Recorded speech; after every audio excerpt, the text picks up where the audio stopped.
Mesdames et messieurs, bienvenue au tribunal pour le procès du bénévolat. Il s'agit d'une juridiction un peu particulière, pas de plaignant, pas de victime, pas de partie civile.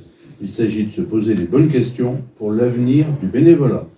La loi ne définit pas le bénévolat et c'est ce qui explique sa particulière souplesse. Librement sur son temps personnel pour mener une action non rémunérée en direction d'autrui ou au bénéfice d'une cause ou d'un intérêt collectif. Le bénévolat est donc un don de soi, librement consenti et gratuit. À mes côtés, le procureur Antoine Colombo, président du basket club de Montbrison, l'avocate Emmanuelle Pichon de l'association Comme Si Tout et le greffier Éric Munier du service départemental à la jeunesse, à l'engagement et au sport du département de la Loire, qui synthétisera le contenu de nos débats afin que le jugement ait une suite sous forme, pourquoi pas, d'un livre blanc. Soyons fous. Comme dans un vrai tribunal et d'une manière démocratique, il nous faut des jurés. Nous n'allons pas les tirer au sort, mais c'est l'ensemble du public de ce tribunal qui prononcera le verdict. Ce sera donc à vous, mesdames et messieurs les jurés, dans le public, et derrière votre écran, pour ceux qui suivent ce procès sur YouTube, de décider si oui ou non, il est dans l'intérêt général de réinventer le bénévolat. Monsieur le procureur, madame l'avocate de la défense, vous pourriez récuser certains membres, mais là, vous ne pourrez que saluer et célébrer la bonne volonté de ce jury. Je déclare donc ouverte cette session du tribunal pour les idées nouvelles. À l'ordre du jour, faut-il réinventer le bénévolat? Mesdames et messieurs, c'est le bénévolat qui comparaît devant ce tribunal. Ce n'est pas une association ciblée, mais plutôt l'image et le devenir du bénévolat qui nous intéressent plus particulièrement ce soir. Les faits sont les suivants, vous allez les découvrir sur l'écran derrière moi. Le bénévolat est accusé d'être organisé avec une gouvernance souvent archaïque, sans précision des rôles de chacun et avec un manque de stratégie d'intégration des nouveaux bénévoles. Le chef d'accusation numéro 2. Le bénévolat est accusé d'un manque de vision. Les projets associatifs sont flous, souvent réfléchis sans concertation, la plupart du temps non rédigés, non évalués. Le chef d'accusation numéro 3. Le bénévolat est accusé de ne pas fonctionner de façon suffisamment opérationnelle. Du fait d'outils et de procédures imprécis, la communication interne est peu efficace. Les membres ne comprennent pas le sens de leurs actions, ce qui les démotive. Et le chef d'accusation et dernier numéro 4, le bénévolat d'aujourd'hui est accusé de ne plus trouver sa place dans certaines associations où les salariés prennent le leadership sur la conduite de la stratégie de l'association. Nous allons demander à un expert de nous apporter un éclairage sur le bénévolat et ensuite nous demanderons aux témoins d'intervenir. Pascal Dreyer, notre premier expert, pouvez-vous venir à la barre et décliner votre identité? Bonjour Monsieur le Président, je suis Pascal Dreyer, j'ai 60 ans, je suis de mon métier coordinateur de recherche et j'occupe la fonction de vice-président à Recherche et Solidarité et j'ai commis il y a presque 20 ans une enquête qui s'appelle « Être bénévole aujourd'hui, motivation, engagement et reconnaissance ». Alors, Monsieur le Président, mesdames et messieurs les jurés, dans ce procès du bénévolat, peut-être faut-il commencer par revenir à la plus petite unité qui compose ce grand mouvement du bénévolat, à savoir le bénévole lui-même. Qu'il s'agisse d'un homme ou d'une femme, jeune ou âgé, ayant des diplômes ou pas, sans ce dernier, quel que soit son profil, son expérience de vie, ses convictions et ses croyances, il n'y aurait pas de bénévolat. Pas d'action ou pas de présence pour et auprès d'autrui, selon la cause dans laquelle cette personne va s'engager. Le bénévolat s'incarne, ainsi que le rappellera Cécile Bazin un peu plus loin, dans des millions d'individus, tous différents les uns des autres, mobilisés par des causes variées, s'inscrivant dans différentes échelles sociales et spatiales, dans différentes responsabilités, de manière formelle dans des associations constituées, ou de manière informelle dans leur environnement immédiat, tout au long de leur vie, ou alors à certaines périodes seulement. À cette seule description, on se rend compte que s'engager dans une action bénévole ou qu'être bénévole dépend de nombreux facteurs. Tout d'abord des facteurs personnels, sa personnalité, le rôle et la place qu'on a occupé ou qu'on occupe dans sa famille, sa sensibilité, ses expériences de vie. Mais également des facteurs familiaux. Quelle est l'éducation que l'on a reçue? Quelle est l'autorisation et le soutien que l'on reçoit de son conjoint, de ses enfants, à distraire de son temps de la vie familiale pour le donner à d'autres. Enfin, des facteurs sociaux. Quelles sont les ressources qui existent autour de soi et sont-elles accessibles pour découvrir l'existence du bénévolat? Quelles sont les relations que je peux tisser, les exemples à suivre, les associations que je peux rencontrer? Et enfin, il y a des facteurs sociétaux. Quelles sont les causes que les médias mettent en lumière et qui trouvent un écho dans la personne et lui permettent de s'inscrire dans un questionnement plus personnel et inscrire ce questionnement personnel dans son désir d'agir dans un cadre où prévaut l'intérêt général et ce, quelle que soit l'échelle de l'action. Alors, je voudrais revenir avec vous tous aux fondamentaux que je viens de décrire à grands traits pour étudier 3 thèmes seulement de ce monde infini qu'est le bénévolat, afin de lui rendre justice un tout petit peu. La première, c'est la décision de s'engager à travers la source et les motivations de nos engagements, le don de soi et le don de temps, et enfin le contexte sociétal qui est le nôtre et qui a beaucoup évolué depuis mon enquête d'il y a presque 20 ans. Alors la source de l'engagement, dans l'enquête que j'ai réalisée, c'est que souvent les gens disent « une graine a été plantée ». Elle est souvent difficile à identifier, cette source, car elle peut se perdre dans un lointain passé, surtout quand on commence à avoir comme moi les cheveux blancs, et surtout elle est en fait multifactorielle. Certains décrivent la source de l'engagement sous la forme d'un souvenir ancien, comme la participation à un événement associatif avec des inconnus, et participation qui avait procuré un plaisir relationnel différent de ceux que la personne connaissait jusqu'alors. Le souvenir de ce plaisir relationnel est resté longtemps enfoui, mais la personne en a gardé le souvenir et a souhaité le retrouver et l'a retrouver dans l'engagement bénévole. D'autres évoquent des expériences plus construites au sein d'institutions comme la paroisse, l'école, l'université, des associations culturelles à vocation sociale ou humanitaire au cours de la jeunesse. D'autres évoquent encore des figures familiales ou de l'entourage, des parents, des grands-parents, des amis de la famille, parfois le conjoint, dont l'engagement marquant dans le syndicalisme, les associations sociales, culturelles ou sportives constitue le futur bénévole en héritier possible.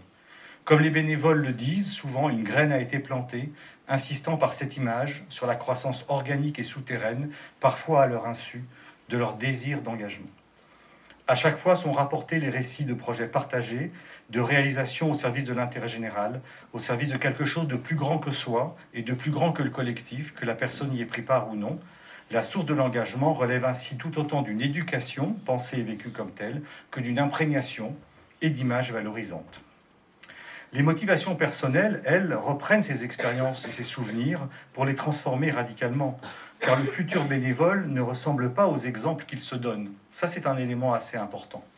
Son désir d'engagement va mobiliser ses valeurs sous la forme d'une aspiration qui souvent s'ancre dans une relation qui va lui ouvrir les portes de l'engagement. Je m'engage grâce et avec quelqu'un, ou une cause. Je m'engage pour cette cause qui est juste à mes yeux et qui mérite d'être défendue. Et évidemment, c'est souvent les deux, puisqu'on rencontre quelqu'un qui nous engage sur le chemin de la cause. Et on peut classer ces motivations dans 2 grandes familles. J'agis pour l'action, c'est-à-dire j'agis pour combattre l'injustice, soutenir la solidarité entre les personnes, agir dans un collectif, apporter aux autres ma vision de l'autonomie, partager avec d'autres un projet, c'est extrêmement important. Mais il y a une deuxième modalité de l'engagement très générale qui est celle de simplement la présence. Il y a un désir pour beaucoup de bénévoles d'être simplement présent auprès des personnes qu'il va estimer ou qu'elle va estimer plus vulnérables que soi et dont on comprend, dont on peut partager l'expérience de vie. Et à ces personnes-là, on va faire le don simplement de sa présence. Le grand exemple, c'est évidemment les associations de soins palliatifs où on apporte de sa présence et de son temps à quelqu'un sans rien en attendre. Évidemment, il faut insister sur une chose qui est un petit peu compliquée, c'est que nos motivations, même les plus altruistes en apparence, ne sont jamais exemptes d'un intérêt personnel. Nos motivations ne sont jamais pures, car un désir pur, ça n'existe pas. Un désir d'engagement pur, ça n'existe pas. Et j'aime bien le redire avec l'anthropologue Mary Douglas, quelle que soit la modalité de notre engagement, il n'y a pas de don gratuit. Et d'une certaine manière, c'est tant mieux. Agir ou être présent en donnant de son temps et de soi suppose toujours que l'on attend quelque chose en retour. On s'engage aussi d'abord pour soi, pour réaliser concrètement l'aspiration que l'on ressent et à laquelle l'association ou l'action que l'on va mener vont donner une forme. Certaines associations ont fait un important travail d'éclaircissement de ces motivations pour éviter que bénévoles et personnes aidées ne se trouvent prises au piège de relations asymétriques au risque d'être déçus et blessés. Et souvent dans le bénévolat, on a cette expérience d'une relation qui nous a déçus ou qui nous a blessés. Et si l'on veut aujourd'hui s'engager sur le registre de l'action de la présence, et on le veut toujours. Les attentes de retour ont beaucoup changé en 20 ans. Autrefois, on s'engageait à faire le bien pour gagner son paradis. Ça, c'est il y a assez longtemps, mais il y a encore des gens qui ont connu ça. Souvent immatériel ou peu décelables a priori, les gratifications de l'engagement doivent aujourd'hui être palpables, à défaut d'être en monnaie sonnante et trébuchante. Mais comment donner à percevoir concrètement que l'on participe au renforcement du lien social? Comment voir les fruits de la relativisation de ses propres difficultés et l'enrichissement de sa propre vie dans le projet partagé? Comment les associations font-elles de la conduite de l'action elle-même le mobile et la gratification de l'action bénévole? C'est une difficulté. Je crois que le deuxième point très important, c'est la question du don, qu'on ne travaille jamais assez en association. C'est qu'il faut, au fond, en permanence, quand on est bénévole, et ça c'est vraiment l'enquête qui me l'a montré et ma propre expérience, c'est apprendre à donner, recevoir et surtout rendre. Comme évoqué plus haut, il n'y a pas de don gratuit, et si le don formulé par la religion chrétienne nous invite à donner de nous-mêmes et de notre temps sans attendre de retour immédiat, comme je le disais, la réalité est bien autre. Car le circuit du don emprunte un circuit en 3 étapes qui nous dit qu'il faut donner, recevoir et rendre dans un cercle qui n'a pas de fin. Et il y a dans toute entrée dans le cercle du don une dimension de contrainte et d'obligation. S'engager avec d'autres, entrer dans une communauté pour conduire des projets, peut certes répondre à l'aspiration de ne plus être seul, de construire ensemble un projet d'intérêt général, mais en retour, l'engagement bénévole nous contraint, celle d'être obligé de rendre de multiples manières ce que je reçois de chaque personne et du collectif. Cette spirale du don est sans fin, et en plaçant le bénévole à chacune des places donner, recevoir, rendre, elle l'empêche, et ainsi que l'association, qui en sont conscients, de s'enfermer dans la toute-puissance, car l'enjeu du don de soi dans le bénévolat est bien, comme l'a dit Marcel Mauss, d'humaniser les liens sociaux le mieux que l'on peut, évidemment. Alors pour terminer, avant de passer quelques slides, je crois qu'en 20 ans, ce qui a beaucoup changé, c'est le contexte. En étant bénévole, en échange des bienfaits que je vais recevoir de mon action bénévole, je dois aussi accepter, comme je le disais, les contraintes. Et c'est surtout dans cet effet de contrainte qu'il y a une des évolutions les plus notables dans l'appréhension de l'engagement. Dans un monde devenu au fil des 2 dernières décennies, et plus particulièrement des 3 dernières années, plus inquiétant, plus incertain, le bénévole doit accepter, en donnant de son temps, l'incertitude et l'imperfection de la réalisation du projet, des relations qui peuvent être difficiles au sein de l'association ou du collectif, une absence de reconnaissance, la non prise en compte de ses propres contraintes de vie, et c'est là aujourd'hui que le bas blesse. Car il me semble, au regard des travaux que nous menons à Recherche et Solidarité, que c'est moins l'engagement dans ses fondements que le contexte de son exercice qui ont profondément changé. Le bénévole fait couple avec l'association et l'action qui la supporte, mais ce couple s'inscrit dans un contexte dont je voudrais vous esquisser quelques grandes tendances dont il faudra peut-être discuter au cours de ce procès. Et les associations n'ont peut-être pas pris assez conscience de l'ensemble de ces tendances. Tout d'abord, nous sommes dans une société individualiste. Et je le dis ici pour que ça soit bien clair, sans connotation morale. C'est-à-dire que nous sommes, au sens le plus fort du terme, des individus de plus en plus perfectionnés qui revendiquons autonomie et indépendance. Il nous est alors plus difficile de faire groupe. Nous supportons moins les frustrations inhérentes à l'action collective et nous nous détournons par exemple de la politique, qui est un autre lieu de l'exercice de l'intérêt général. Plus globalement, en tant qu'individus, nous faisons porter la suspicion sur tout collectif institué et organisé. Le bénévolat doit désormais composer de manière consciente et positive avec notre individualisme, qu'il ne faut plus seulement considérer comme un obstacle à l'engagement, mais au contraire comme un pouvoir parce qu'il va pouvoir mobiliser des acteurs potentiellement plus adultes. Il y a évidemment un deuxième élément qui est très compliqué, c'est que nous sommes dans un monde où sont survalorisées les relations marchandes au détriment de la gratuité, qui tend à discréditer le don de soi et le don de temps. Et moi, j'ai entendu des bénévoles qui avaient peur de se faire avoir. Et c'est pas possible parce que dans le bénévolat, on ne se fait jamais avoir. On peut être déçu, on peut être blessé, mais on reçoit toujours un peu plus que ce qu'on a donné. Et donc, il faut vraiment pouvoir se dire qu'on inscrit le bénévolat et la gratuité dans un autre monde que celui des relations strictement marchandes. Ça a été évoqué dans les chefs d'accusation. Il y a évidemment un troisième point qui est très important, c'est la professionnalisation de l'action associative et bénévole, qui rend de plus en plus difficile la compréhension, l'acceptation et la prise en compte de ce que j'aime bien appeler les infragestes, les petits gestes de l'engagement. On peut vouloir s'engager sans forcément vouloir être compétent ou affirmer des compétences, mais simplement en faisant des choses avec d'autres. alors que le discours associatif, qui valorise à la fois les compétences et le salariat, demande aux bénévoles de se comporter parfois comme des salariés, alors qu'on a parfois envie de vivre son expérience associative de manière un tout petit peu différente. Et puis, il ne faut pas oublier que nous sommes dans un monde de réseaux, de réseaux sociaux, et que nous sommes hyper sollicités en permanence par ce monde à la fois marchand et attentionnel. Nous sommes soumis à chaque instant à une fragmentation de notre temps, et nous avons plus de mal à donner de notre temps de manière continue et pérenne. Et donc cette fragmentation du temps, elle est aussi liée à l'évolution de la société. On est dans une société aujourd'hui à 4 générations, dans laquelle chaque génération joue un rôle pour la précédente ou celle qui suit. Et donc ça aussi, ça nous donne des obligations vis-à-vis de nos proches, et ça enlève peut-être du temps au bénévolat. Le modèle associatif est encore façonné par une vision à long terme des engagements attendus des bénévoles, ces derniers n'étant plus tout à fait au rendez-vous. Donc pour accompagner les bénévoles dans la vie quotidienne, ça demandera aux associations, d'une part d'adapter leur gouvernance à de nouveaux outils, de nouvelles manières de faire, de créer de nouveaux rituels avec des bénévoles qui ont de nouvelles attentes. C'est prendre en compte et mieux articuler toute la diversité de la réalité de la vie quotidienne des bénévoles, quel que soit leur âge, notamment celle de la mobilité professionnelle, de la mobilité sociale, parfois des mobilités physiques aussi, avec le projet de l'association. Redonner, et puis, dernier point, c'est-à-dire redonner aussi, parce que la professionnalisation a eu tendance au cours de ces 20 dernières années à produire cet effet.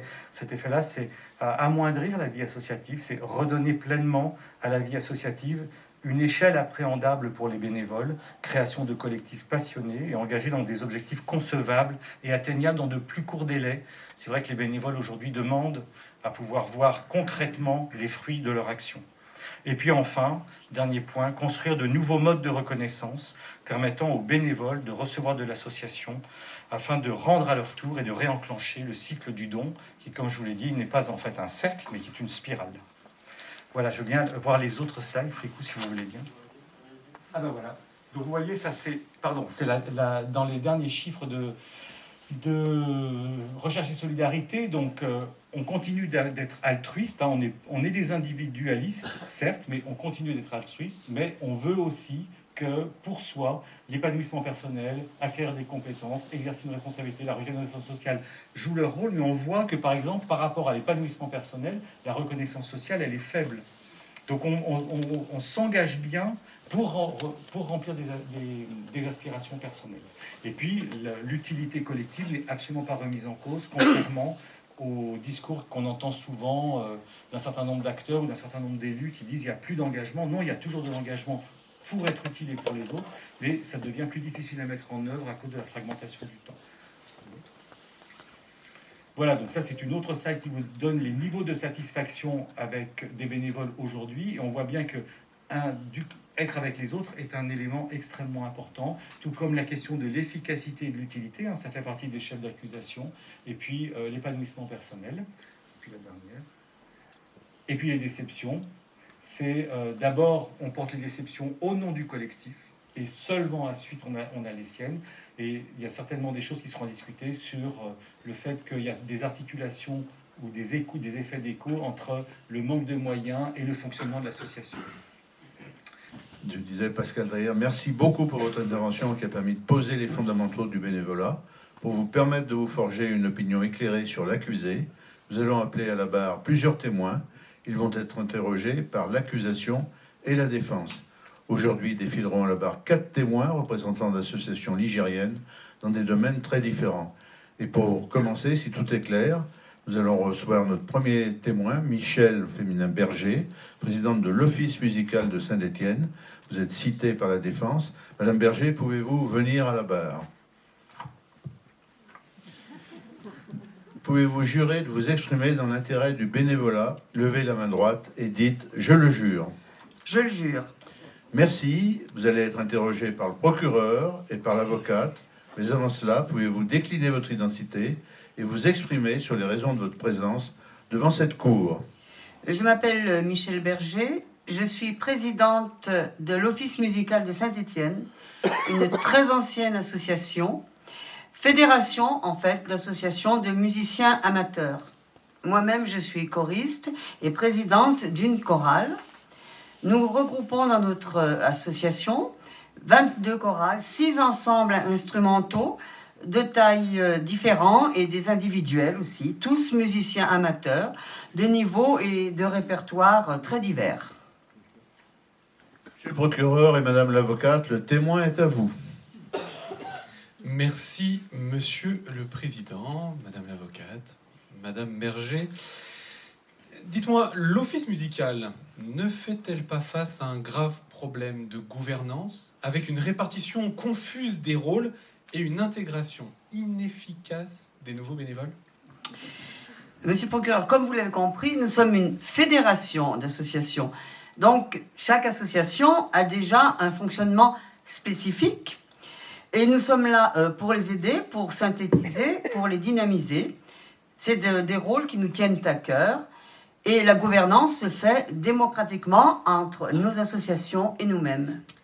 Pour que nous comprenions bien, est-ce que vous voulez nous expliquer comment fonctionne et est composé votre conseil d'administration?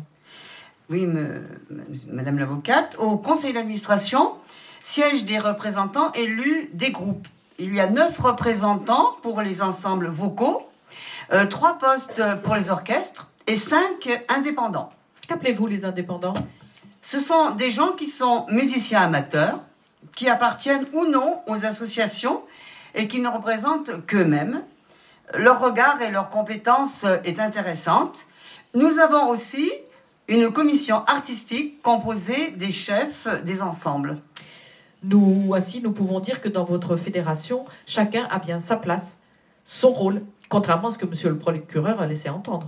Oui, de plus, les projets mis en œuvre se décident lors des conseils d'administration réunis régulièrement après donc examen de la base. Pouvez-vous nous donner un exemple de projet où organisateurs et bénévoles trouvent leur place? Alors, nous sommes porteurs de projets ambitieux et fédérateurs. Alors, je vais vous donner l'exemple du festival Passe Musique. Chaque année, nous organisons un festival où nos ensembles peuvent se produire dans différents lieux et donc se réunir. Alors là, nous avons énormément, bien sûr, tout le monde est sollicité. Chaque ensemble est donc sollicité au moment du festival.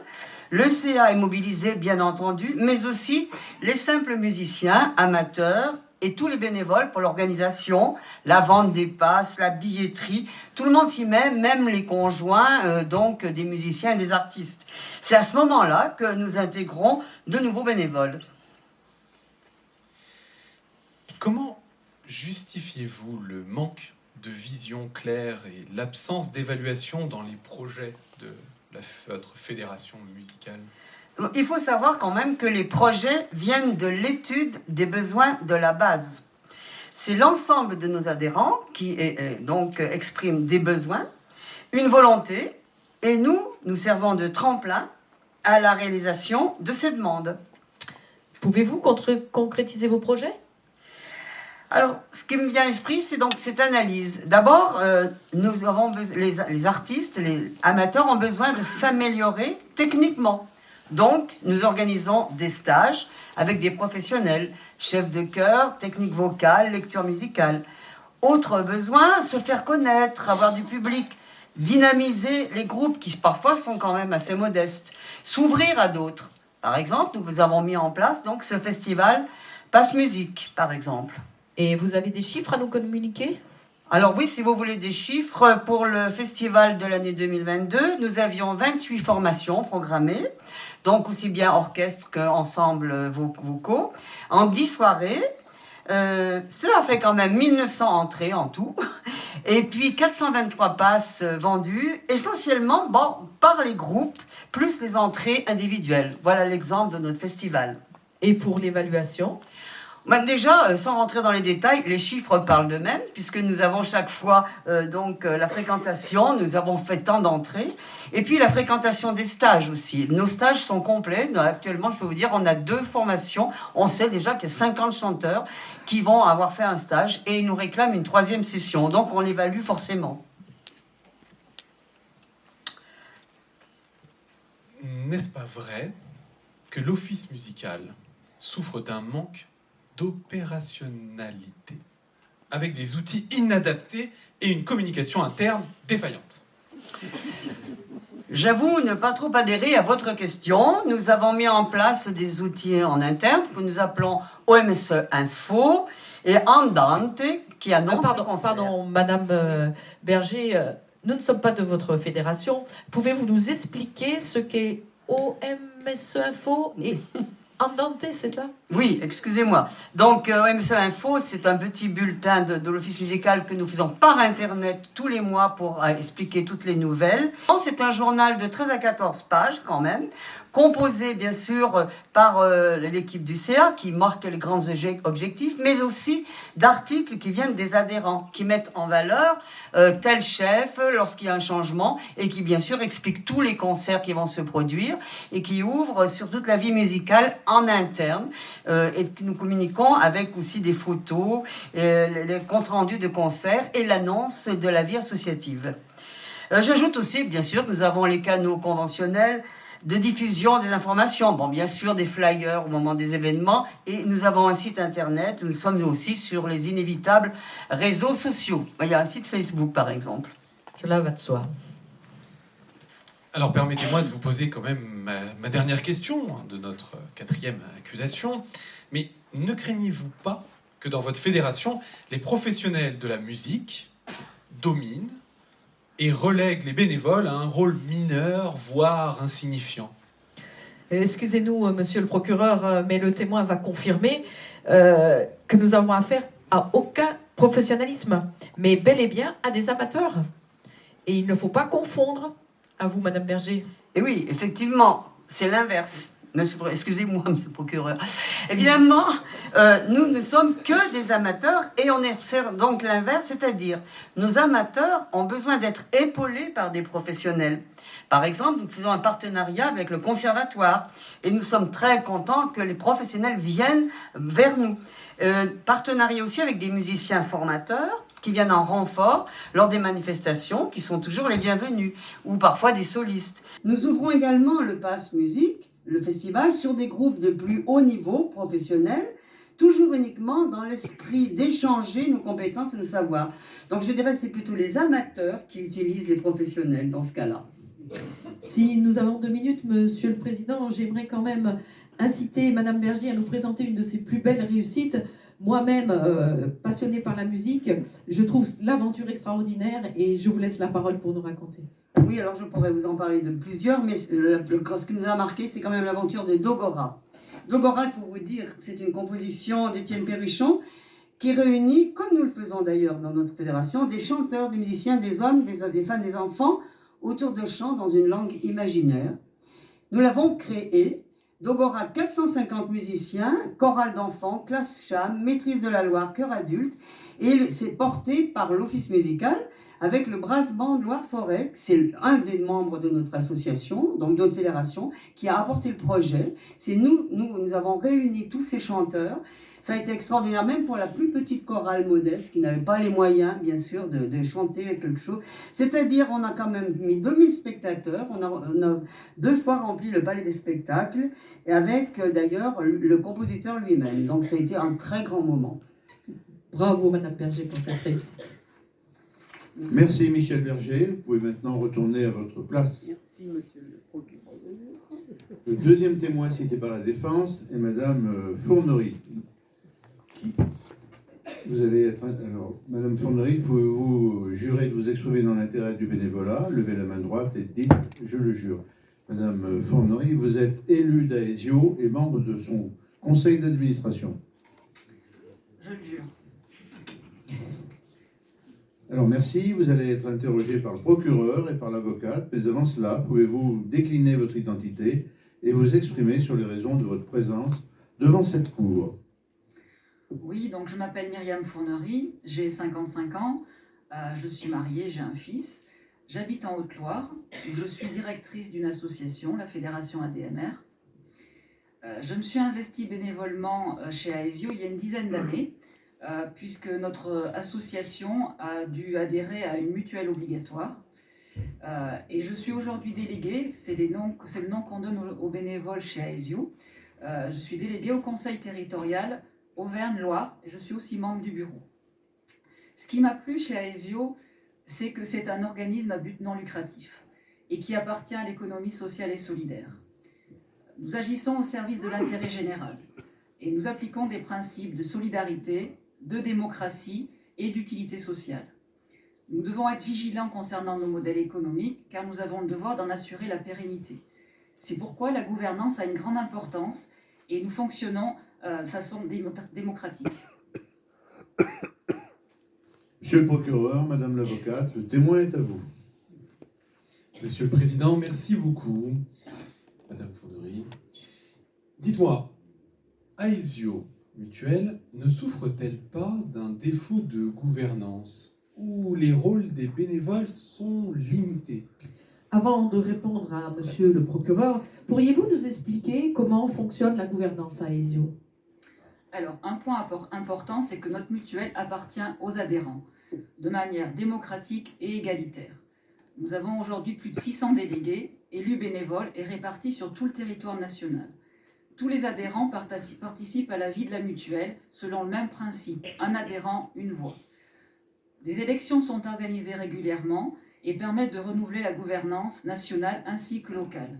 Les délégués et leurs remplaçants sont élus et ils sont bénévoles. Mais vous devez avoir des contraintes propres aux mutuelles, non? En effet, l'activité des mutuelles est réglementée. Aesio exerce dans un cadre juridique propre aux mutuelles, c'est le Code de la mutualité. Donc ce Code de la mutualité détermine le statut, la composition et le fonctionnement des organismes mutualistes. Il liste des dispositions en matière d'éthique et d'engagement social et solidaire. Cet ensemble de règles permet d'assurer aux adhérents la bonne affectation de leurs cotisations et un partage des risques égalitaire entre tous. Et qu'en est-il par rapport au bénévolat? L'engagement des bénévoles incarne notre mutuelle. Les délégués ont un mandat qui leur a été confié par les adhérents. Celui-ci s'articule autour de valeurs et de missions communes. Par exemple, la participation à des actions de prévention, à des actions de solidarité, à de l'action sociale, des actions en lien avec la santé des femmes, la santé et l'environnement, et bien d'autres. Cela se vit au cœur des territoires par un engagement militant fondamental pour porter les valeurs mutualistes de notre mutuelle. Les élus sont bénévoles et jouent un rôle de premier plan dans la vie des territoires. Par leur engagement, ils contribuent à une société plus juste, plus égalitaire, plus généreuse, soucieuse du bien commun et attentive à ne laisser personne au bord du chemin. Votre rôle de bénévole est-il clair? Bien sûr, mon rôle est clair. Je suis garante des intérêts et des droits d'accès aux soins des adhérents. Je me suis investie chez Aesio pour représenter les adhérents de mon territoire et pour promouvoir les valeurs humaines de proximité et de solidarité que défend Aesio. Je suis membre du bureau de notre conseil territoire Auvergne-Loire et je participe aux orientations qui sont présentées au conseil d'administration. Je contribue à l'animation du territoire et ces actions de proximité me permettent de rencontrer et d'échanger avec les adhérents et ainsi de mieux les représenter lors des prises de décision au sein des instances.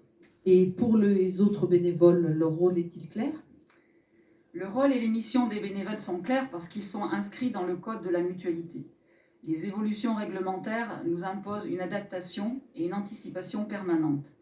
La commission vie mutualiste et formation des élus définit un programme d'information et de formation pour comprendre ces changements, et cela dans les 8 conseils territoriaux en fonction des besoins. Des formations sont aussi proposées aux nouveaux délégués, ainsi qu'un accompagnement par des délégués expérimentés. L'objectif principal de la formation est de développer leurs compétences qui sont par la suite mises à profit.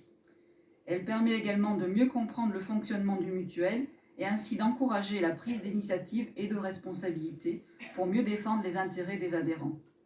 Grâce à ce dispositif, chacun peut s'investir librement dans les missions confiées en fonction de ses envies.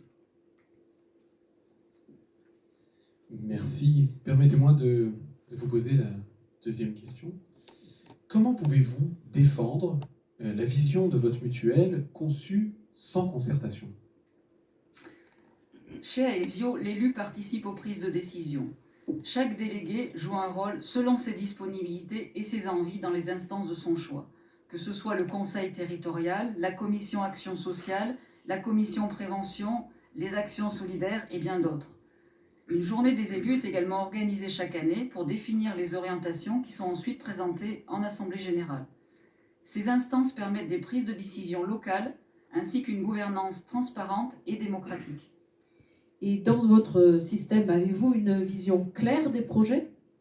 Bien sûr, je vous l'assure, nous avons une vision claire des projets, car ils sont soumis aux commissions avant d'être mis en œuvre. Nos orientations sont notamment de défendre l'égalité en santé, de sensibiliser au bien-être mental, de bâtir une société du bien vieillir et d'agir pour la santé des femmes. Les projets sont d'ailleurs identifiés dans notre rapport annuel. Il est édicté et communiqué à chaque délégué. Il détaille les grands enjeux dans lesquels s'inscrit Aesio Mutuelle sur les réalisations de l'année passée avec un regard tourné vers l'avenir.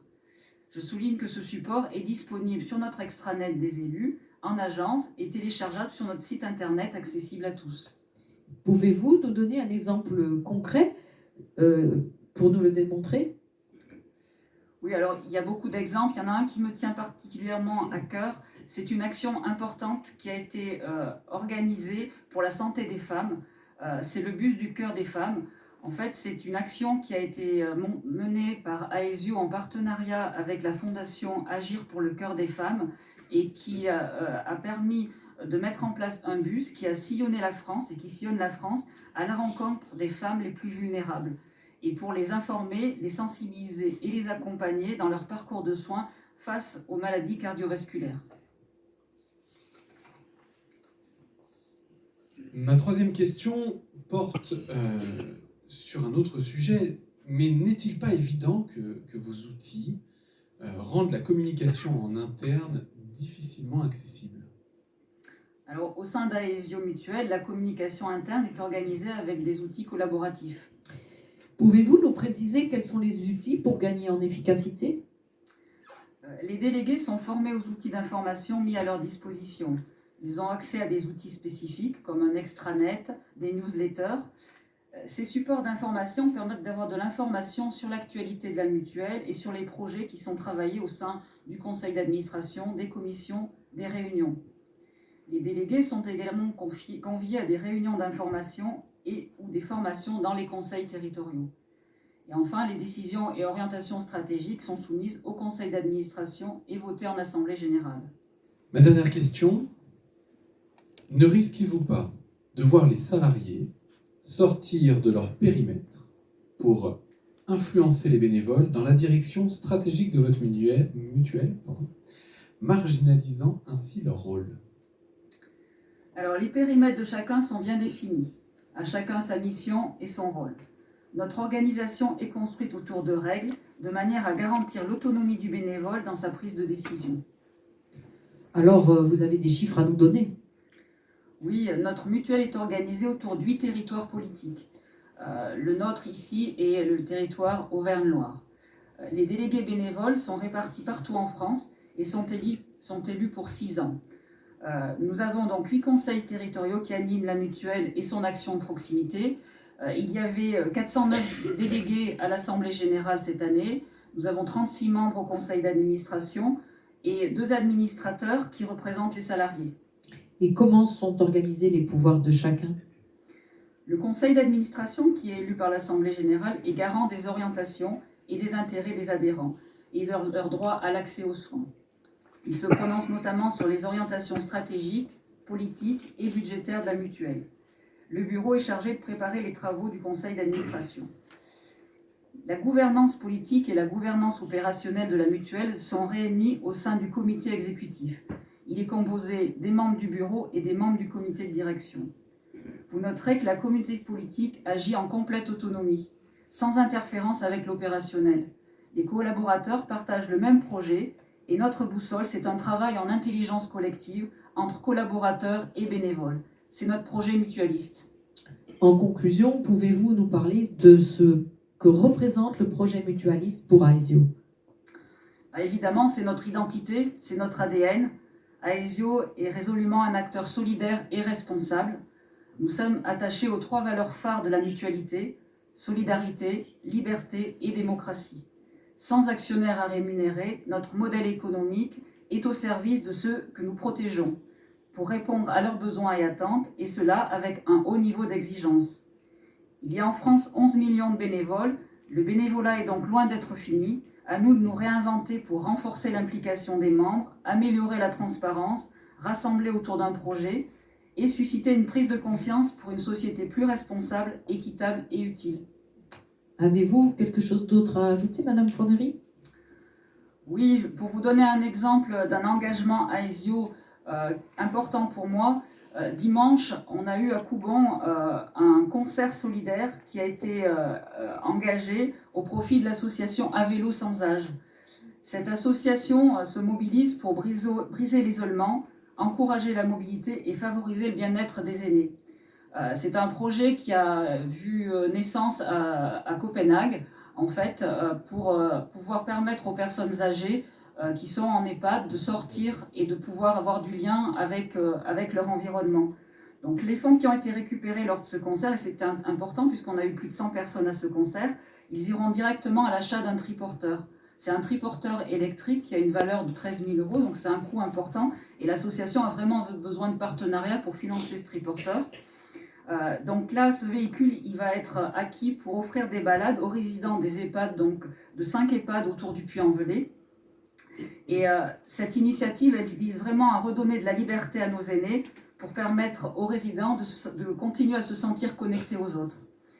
L'organisation de ce concert solidaire, il a été initié et porté par des délégués qui se sont énormément investis, et ça a été aussi rendu possible par l'accompagnement des équipes des collaborateurs d'Aesio Mutuelle. Merci Myriam Fornery, vous pouvez retourner à votre place. Après les témoins de la défense, nous allons appeler le premier témoin cité par l'accusation, Madame Simone Momin. Vous êtes présidente de l'épicerie sociale et solidaire des Quatre Ponts Andrézieux-Boutéon. Pouvez-vous venir à la barre? Madame Momin, pouvez-vous jurer de vous exprimer dans l'intérêt du bénévolat? Levez la main droite et dites « Je le jure ». Je le jure. Merci. Vous allez être interrogé par le procureur et par l'avocate. Mais avant cela, pouvez-vous décliner votre identité et vous exprimer sur les raisons de votre présence devant cette cour? Alors, je m'appelle Simone Momin, je suis mariée, sans enfant. J'habite Andrézieux-Boutéon. Très jeune, j'ai découvert le monde associatif et je pense que c'est cela qui a fait ce que je suis aujourd'hui. J'ai également été élue 13 ans, adjointe aux affaires sociales sur la commune de Bonson. C'est lors de ma dernière année de mandat qu'avec 4 à 5 personnes, nous avons réfléchi à la question de l'aide alimentaire. Car si elle permet à un public très précaire de pouvoir s'alimenter, nous constations que certaines personnes étaient maintenues dans l'assistanat faute d'une autre structure. Notre objectif était alors de créer une passerelle entre le colis alimentaire et le commerce traditionnel. Avec presque 3 ans de réflexion, nous avons créé l'épicerie solidaire des Quatre Ponts. Qu'est-ce que c'est? C'est un magasin style supérette de quartier où les personnes en difficulté économique, orientées par les travailleurs sociaux, peuvent acheter librement des produits alimentaires de qualité, des produits d'hygiène et d'entretien qu'ils paient à 30% du prix moyen du marché.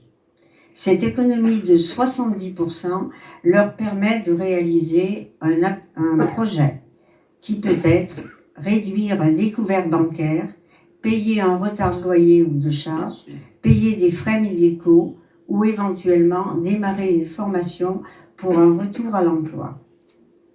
Ce projet est à réaliser pendant l'accès de leur présence à l'épicerie. C'est pour cela que la personne bénéficiera aussi de l'accompagnement d'une conseillère en économie sociale et familiale. Le fait de choisir et de payer les produits permet à la personne de garder toute sa dignité. À travers notre association, nous défendons des valeurs telles que la tolérance, la bienveillance, la discrétion, le non-jugement et le respect de la culture et des habitudes alimentaires de chacun. Merci madame, monsieur le procureur, madame l'avocate, le témoin est à vous. Merci, Monsieur le Président. N'est-il pas vrai que la gouvernance de votre épicerie souffre d'un manque de clarté dans la répartition des rôles, entravant l'intégration efficace de nouveaux bénévoles? Je ne pense pas du tout qu'on puisse dire cela. Nous ne manquons pas de clarté et je vais vous le démontrer. En effet, nous fonctionnons avec un bureau où chacun a une responsabilité précise. Présidente, secrétariat, trésorier, responsable de classe, responsable appro, responsable magasin, responsable de la maintenance. Le conseil d'administration est composé de 3 collèges, un collège d'élus, sans droit de vote bien sûr puisqu'ils nous versent des subventions, un collège association et un collège bénévole et particulier. Le trésorier, pour plus de transparence, a souhaité faire la comptabilité quotidienne entouré de 2 bénévoles. De plus, lors des rendez-vous ou des entretiens, nous fonctionnons au moins toujours à 2. Il me semble, Madame l'avocate, que la réponse de Madame Momin est très claire. Néanmoins, Madame, pouvez-vous quand même nous apporter des précisions sur l'intégration de vos bénévoles au sein de votre association ? Oui, lorsqu'une personne demande à être bénévole, il y a toujours un entretien pour savoir ce qu'il connaît de l'association. Pourquoi il choisit l'épicerie ? Pourquoi il souhaite s'engager ? Quelles sont ses motivations et ses disponibilités ? Nous expliquons alors les objectifs de l'association, les valeurs que nous défendons. Nous soulignons l'importance de respecter son engagement pour que tout fonctionne correctement, surtout lorsqu'il s'engage dans le magasin. Nous lui présentons les différents postes, les horaires. Nous informons aussi qu'il y a une réunion de bénévoles tous les 2 mois et qu'il est important d'y participer. De plus, la personne nouvelle est accompagnée par un bénévole lors de ses 2 ou 3 premières venues dans l'épicerie. Nous avons aussi instauré une période d'essai d'1 mois. Si je comprends bien, tout est mis en œuvre pour que le bénévole soit bien intégré, comprenne ses fonctions et trouve sa place dans votre épicerie ? En effet, au bout d'1 mois, la personne me fait part de sa décision. Si elle s'engage, elle dit où elle se sent le plus à l'aise. Je lui demande alors de signer l'engagement, de payer la cotisation, car cette cotisation lui permettra d'être assurée en cas de problème à l'épicerie. Alors, une autre question. Comment expliquez-vous le flou apparent des projets associatifs de votre épicerie qui semblent souvent élaborés sans réelle concertation ou évaluation ? Je suis vraiment pas d'accord avec vous. Les projets et les décisions importantes sont dans un premier temps étudiés en bureau, puis ces projets sont présentés lors de la réunion des bénévoles, ils sont débattus, ils sont acceptés ou non. Cela montre bien l'engagement des bénévoles, l'expression de chacun est importante pour nous. Je précise qu'à ces réunions de bénévoles, sur la moyenne de l'année 2022, 80 à 85% y ont participé. Je pense que c'est quand même pas mal et qu'ils sentent là l'importance de cette réunion et de la prise de décision ensemble. Comme vous pouvez le constater, tous ces bénévoles sont vraiment intégrés dans le fonctionnement de l'association. Merci pour votre explication du processus. Maintenant, pouvez-vous nous apporter une preuve concrète de ce que vous avancez ? Alors oui, je prendrai 2 exemples. Le premier, lors de notre installation, nous avons récupéré les rayonnages d'un magasin qui fermait. Suite à un appel à projet l'an dernier, nous avons eu le financement qui nous a permis de revoir tout l'aménagement de notre magasin. Une des bénévoles nous a fait rencontrer un de ses amis qui a une entreprise justement d'aménagement de magasin. Avec elle, nous lui avons présenté notre projet qu'il a réalisé et qui nous a d'ailleurs fait une réduction. Le deuxième exemple est aussi important. Une bénévole nous a mis en lien avec un producteur qu'elle connaît afin que nous puissions acheter des produits de qualité et locaux et à moindre coût. Merci. Par ces exemples, nous comprenons mieux l'investissement et la participation de vos bénévoles au projet de votre association. Chacun apportant sa propre pierre à l'édifice. Autre question. Pouvez-vous nier que l'inefficacité de vos outils et procédures internes a conduit à une communication défaillante et à une démotivation de ses membres ? Alors, il faut bien reconnaître que pour nous, au début, l'informatique n'était pas très familier. On n'est pas né avec une souris dans les mains, au moins notre génération. Et pour communiquer, nous rencontrions quelques difficultés. Une fois ces faits constatés, vous n'êtes pas resté les bras croisés, j'imagine. Qu'avez-vous alors mis en place face à cette constatation? Alors en effet, on n'est pas resté les bras croisés. Et en 2018, nous avons eu l'opportunité de bénéficier d'un bénévolat de compétences. Nous avons donc choisi de nous faire accompagner sur la communication. Rappelez à la Cour et aux jurés, s'il vous plaît, Madame Momin, ce qu'est un bénévolat de compétences. Alors, un bénévolat de compétences, ce sont des entreprises qui proposent des journées pour aider les associations dans leurs activités. Ça peut être administratif, la gouvernance, la communication. Le but étant de profiter du savoir des salariés pour aider les associations dans un domaine où elles se sentent un peu en difficulté. C'est très intéressant. Vous avez fait donc appel au bénévolat de compétences dans le domaine de la communication? Oui, c'était vraiment notre gros souci et donc nous avons choisi de nous faire aider. Du coup, on a pu créer des outils avec ces salariés, un slogan, une plaquette de présentation, un site internet et un document informatique.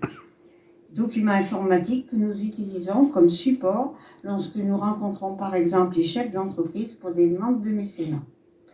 Depuis, nous avons appris à nous débrouiller tout seuls et par exemple, ce support, nous l'adaptons en fonction de nos besoins lorsque nous rencontrons des partenaires financiers, présenter notre association ou lors d'entretiens d'intervention dans les lycées. Très bien. Et alors, une fois ces outils mis en place, avez-vous observé un changement de comportement au sein de votre association? Oui, bien sûr, cela crée une nouvelle dynamique. Ce support permet aux bénévoles eux-mêmes de présenter, s'ils en ont besoin, l'épicerie. Quant à la communication interne, nous y faisons très attention. Et alors, par quels moyens? Alors, par exemple, toutes les semaines, j'envoie à l'équipe les plannings pour les 2 semaines à venir pour qu'elle puisse s'inscrire aux différents postes à pourvoir dans l'épicerie. Et j'en profite pour donner les dernières infos, comme par exemple le résultat de manifestation ou pour rappeler quelques dates à ne pas oublier. Pendant le Covid, ces informations que j'ai pu donner a permis aux bénévoles qui avaient pris un peu de recul en raison du Covid et des risques sanitaires de suivre l'épicerie. Cela a été très important lors du retour à l'association. Ils ne se sont absolument pas sentis perdus. Si pour nous la communication s'est beaucoup améliorée, nous avons conscience que nous avons encore quelques lacunes pour la communication, surtout pour les réseaux sociaux. J'imagine que vous y travaillez. Oui, et on aimerait bien se faire aider d'ailleurs. De la même façon que précédemment, par du bénévolat de compétences? Pourquoi pas? Votre organisation ne court-elle pas le risque de voir les salariés dominer la stratégie, reléguant les bénévoles à des rôles secondaires et insignifiants? Avant de répondre à Madame l'avocate, pour que les choses soient bien claires pour tout le monde, pouvez-vous nous préciser le nombre de salariés et de bénévoles dans votre association, Madame? Alors, on a 2 conseillères en économie sociale et familiale et nous sommes une équipe de 48 bénévoles formés aux différentes tâches, hygiène, accueil des bénévoles, l'alimentation, la présentation aussi du magasin. C'est beau. Et comment fonctionne alors la répartition des rôles? Alors, ce que nous avons voulu en créant cette épicerie, c'est que les bénéficiaires retrouvent une autonomie sociale et familiale. Nous avons conscience que ça passait par un accompagnement individuel et ce, par des professionnels. Les 2 conseillères que nous avons recrutées ont la charge de ce suivi des bénéficiaires ainsi que de l'animation collective. L'équipe de bénévoles, quant à elle, a la charge de tout ce qui est magasin, des stocks, la gestion des stocks et la recherche de financement. Personnellement, je m'occupe de la réunion de bénévoles, de parler de toute cette partie présentation de magasin, association. Les conseillères, quant à elles, partagent la partie bénéficiaire, présentent leurs animations et parfois demandent l'aide de bénévoles. C'est aussi le moyen, cette réunion de bénévoles, de partager les difficultés que nous rencontrons parfois avec les clients bénéficiaires. Et quel type de difficultés rencontrez-vous? Alors, par exemple, le client bénéficiaire a une somme allouée à dépenser à l'épicerie tous les mois. S'il prend plus de produits que la somme lui est allouée, il faut vraiment être diplomate pour lui faire reposer les produits D'autant plus que ce n'est pas nous qui choisissons les produits qui le reposent. Donc, il faut faire très attention et ne pas le vexer. Madame l'avocate, cet exemple nous montre bien toute la bienveillance et le respect que nous pouvons observer chez les membres de cette association. Continuez, madame. C'est clair que les 2 conseillères en économie sociale et familiale sont sous la responsabilité du bureau. Mais tout projet est étudié ensemble. C'est l'accord de tous qui permettra la réalisation d'un projet. Jamais un projet n'est accepté que par les bénévoles ou que par les salariés. C'est bien ensemble.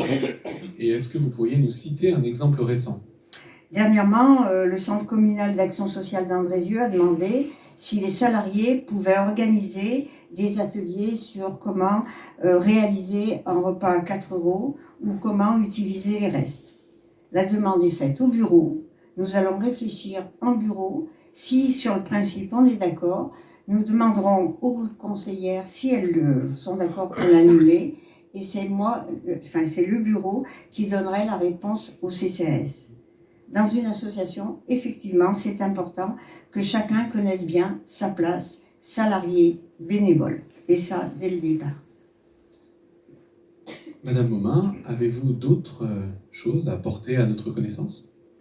Alors, je tiens à préciser qu'il nous arrive souvent de refuser des personnes qui demandent à être bénévoles chez nous. Actuellement, nous sommes déjà 48 et il faut que chacun puisse venir régulièrement pour sentir qu'il fait partie d'une équipe. Voir des personnes s'en sortir, se sortir de leur galère, reprendre leur vie en main, c'est ce qui motive les bénévoles, et moi-même, puisque je fais partie des bénévoles, d'avoir envie de venir à l'épicerie. Car on se dit qu'on y est un peu pour quelque chose. C'est gratifiant et motivant. Pour nous, nous croyons que pour qu'une association fonctionne, il faut faire avant tout partie d'une équipe.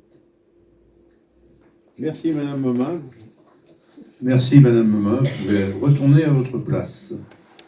Je vais appeler maintenant le deuxième témoin cité par l'accusation, Christine Segretto, du Centre social de Montbrison. Pouvez-vous venir à la barre ? Madame Segretto, pouvez-vous jurer de vous exprimer dans l'intérêt du bénévolat ? Levez la main droite et dites « Je le jure ». Je jure. Merci. Vous allez être interrogé par le procureur et par l'avocate. Mais avant cela, pouvez-vous décliner votre identité et vous exprimer sur les raisons de votre présence devant cette cour ? Je m'appelle Christine Segretto, je travaille de façon libre et gratuite au Centre social de Montbrison. Donc je suis bénévole et je suis membre du bureau collégial. Le Centre social de Montbrison, c'est une association loi 1901 qui met à la disposition des usagers des activités diverses, qu'elles soient d'ordre éducatif, culturel et social. Il assure des services et mène des actions conformément à son projet social, accepté par ses financeurs qui sont la Caisse d'allocation familiale, le Conseil départemental, la Fédération des centres sociaux et aussi la ville de Montbrison. Il a été créé en 1973. Il a aujourd'hui 1300 familles adhérentes, 200 bénévoles et environ 600 000 € de budget. C'est un lieu d'accueil pour les populations les plus fragiles, donc les personnes en situation de handicap, les migrants, les familles monoparentales, les familles en difficulté, les personnes âgées isolées, les enfants en difficulté scolaire. C'est donc un lieu qui permet de lutter contre la solitude et l'isolement, un espace de rapprochement et de dialogue entre les âges et les conditions sociales. Les centres sociaux se placent dans le mouvement de l'éducation populaire et se réfèrent aux grandes valeurs fondatrices que sont la dignité humaine, la solidarité et la démocratie. Et ils s'efforcent de les mettre en pratique par leurs actions et leurs engagements. Monsieur le procureur, Madame l'avocate, le témoin est à vous. Alors, vous nous avez dit en entrée que vous faisiez partie d'une collégiale. Donc, on voudrait vous demander si cette gouvernance collégiale de votre centre n'est pas un masque pour cacher l'inefficacité et la confusion des rôles parmi vos bénévoles. Madame Segretto, pouvez-vous nous préciser, avant de répondre à Madame l'avocate, pourquoi vous avez étudié ce mode de gouvernance et quels en sont les motifs ? Alors, en 2015, un an avant la fin de son 3e mandat de 2 ans, le président nous a annoncé qu'il ne souhaitait pas continuer. Donc les membres du bureau de l'époque ont commencé à réfléchir et à parler éventuellement d'autres modes de gouvernance, dont la gouvernance collégiale. Bon, certains membres pensaient que ça ne serait pas possible par rapport à la préfecture, d'autres que ça allait compliquer les choses avec nos partenaires qui ne sauraient plus trop à qui s'adresser. 6 mois après, nous cherchions encore un candidat pour la présidence, mais en même temps, l'idée de la gouvernance collégiale avait fait du chemin dans la tête de chacun. Eh bien, maintenant, je vous laisse répondre, Madame l'avocate. Eh bien, pour constituer cette gouvernance collégiale, nous avons commencé par faire une simulation. On s'est dit, si nous passons en gouvernance collégiale, comment on pourrait s'organiser? Donc nous avons demandé au président de lister toutes les tâches qu'il faisait au quotidien, et puis nous les avons réparties aux différents membres du bureau, en cherchant à ne pas trop chambouler les responsabilités pour les partenaires. Les trésoriers resteraient trésoriers, les secrétaires resteraient secrétaires, le président continuerait les relations extérieures, et puis une autre personne se chargerait de l'animation des réunions, une autre des ressources humaines. Et aujourd'hui, il n'y a donc aucune confusion des rôles. Alors aujourd'hui, nous sommes 8 personnes au bureau collégial, 7 femmes et un homme. Bon, on pourrait avoir plus d'hommes, mais nous sommes très fiers d'être une association gouvernée par une majorité de femmes. C'est quand même pas si souvent. Voilà. Bon, sinon, pour la confusion des rôles, en réunion de bureau, nous étudions les dossiers tous ensemble.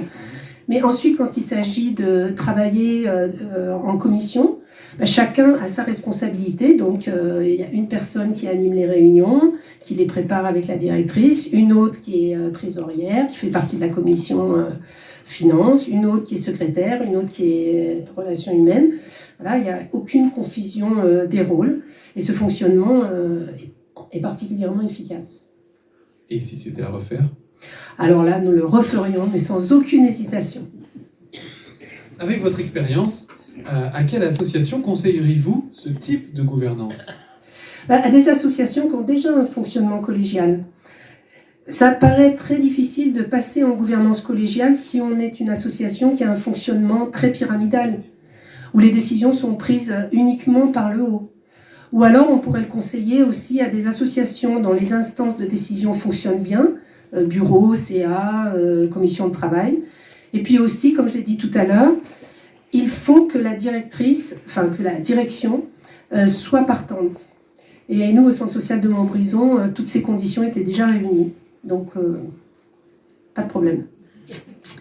Alors, n'est-il pas vrai, malgré votre prétendue gouvernance collégiale, que les projets de votre centre manquent de vision claire et d'évaluation rigoureuse ? Prétendue gouvernance collégiale, mon Dieu. Tous les 4 ans, les centres sociaux doivent rédiger un projet social pour donner de nouvelles orientations à leurs associations.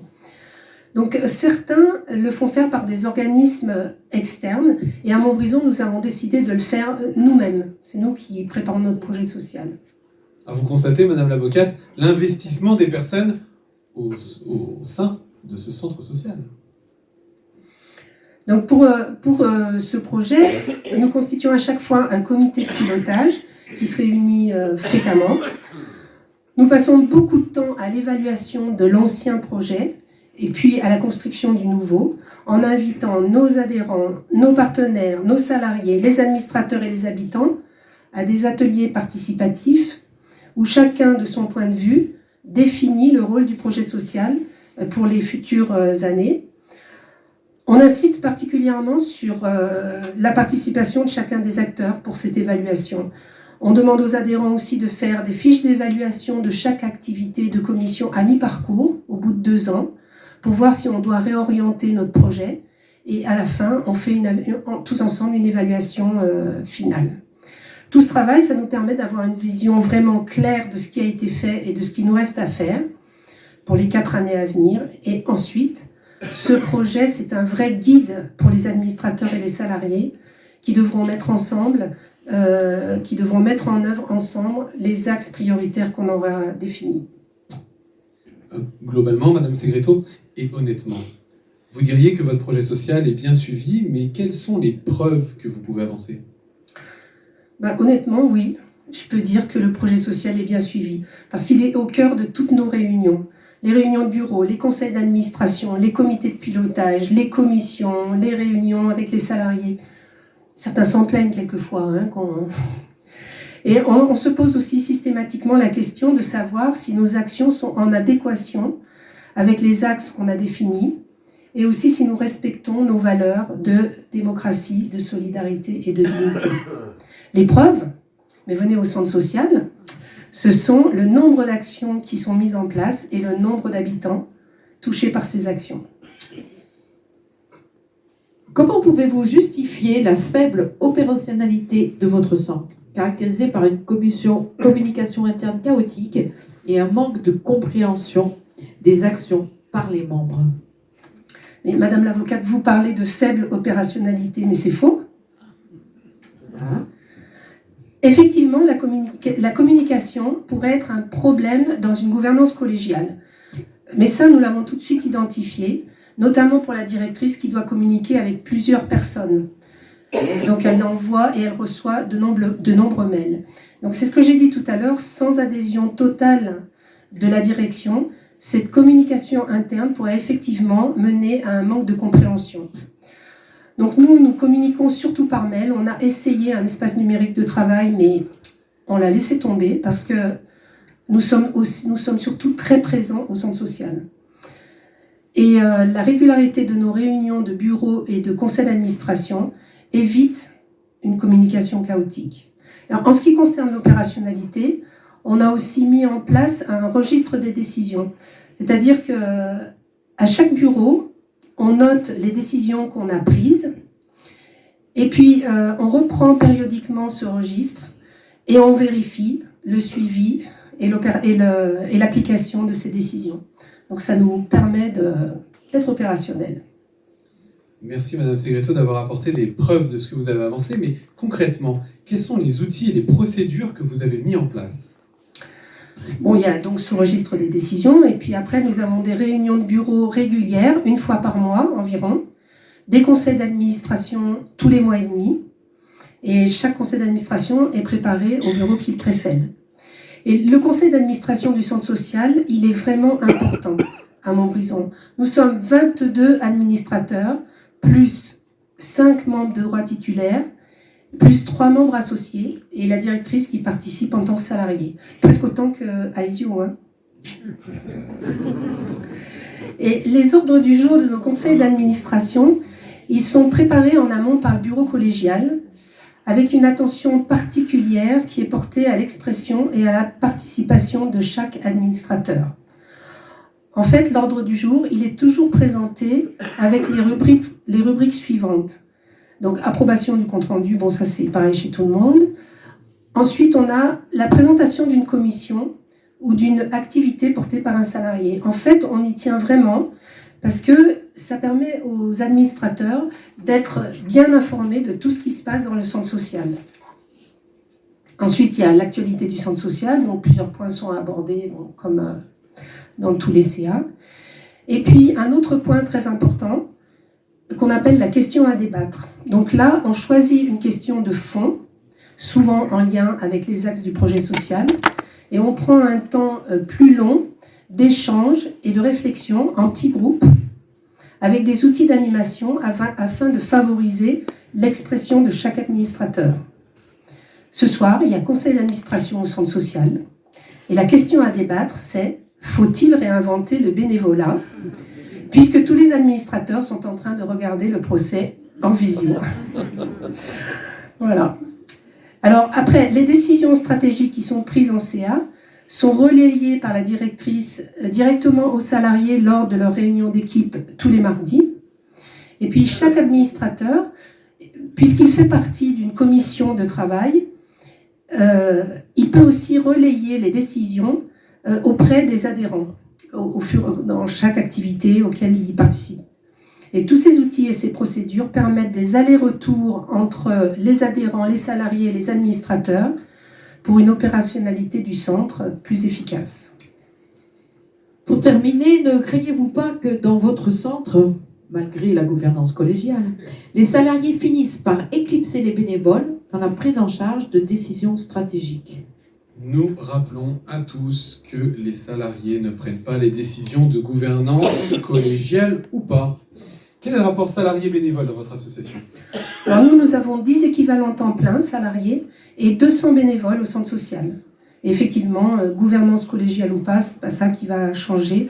Ce ne sont pas les salariés qui prennent les décisions dans une association. Comme je l'ai dit plus haut, c'est le projet social et le conseil d'administration qui fixent les grandes orientations et qui permettent ensuite aux salariés de mettre en œuvre les axes prioritaires.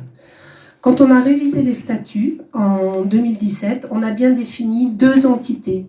Donc d'une part, le centre social comme une structure avec la directrice et les salariés au service de notre projet et de nos missions. Et d'autre part, l'association, composée de bénévoles et chargée de développer un projet social au service des habitants. C'est-à-dire que l'association pilote le projet et la structure la met en œuvre. Et aujourd'hui, quels sont les effets positifs de cette gouvernance collégiale? Cette forme de gouvernance, elle a surtout permis de partager la responsabilité du centre, qui est quand même un gros centre social, je l'avais dit, 1300 familles adhérentes, 200 bénévoles et 600 000 euros de budget. Mais on ne trouvait pas de président, surtout, pour être à la tête de cette association. Et malgré que notre centre social soit une association avec un nombre remarquable de bénévoles, donc nous avons 200 bénévoles à Montbrison, pour en moyenne 48 dans les autres centres sociaux de la Loire. Ces 200 bénévoles, ils représentent 3520 heures pour ce qui concerne les activités et les commissions, et 1836 heures pour ce qui concerne l'administration. Ça fait 35 heures par semaine. Donc la collégialité, c'est donc une vraie solution pour trouver des bénévoles qui acceptent de s'engager dans des responsabilités importantes. Vous n'avez pas trouvé de président, mais beaucoup de présidentes. Le travail qu'elle a engendré n'a pas été un frein à votre motivation? Non, au contraire. À 8, on est plus fort. Elle nous a donné une véritable force de travail parce qu'on s'est engagé dans des dossiers. Au début, on a révisé tous nos statuts, on s'est inscrite à tout un tas de formations tous ensemble, on s'est engagé dans les renouvellements de nos projets sociaux, justement. Donc on passe beaucoup de temps, mais on y trouve aussi beaucoup de sens à cet investissement.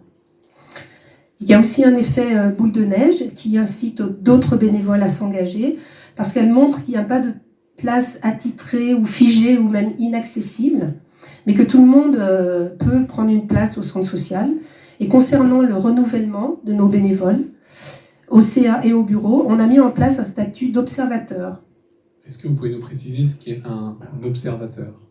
Un observateur, c'est une personne qui peut participer au CA ou au bureau, mais sans droit de vote. Mais par contre, elle peut s'exprimer de la même manière que les autres membres. Et puis, au bout d'un an, elle décide si elle s'engage ou pas. Mais au moins, elle a vécu le fonctionnement d'un conseil d'administration ou d'un bureau pendant une année entière.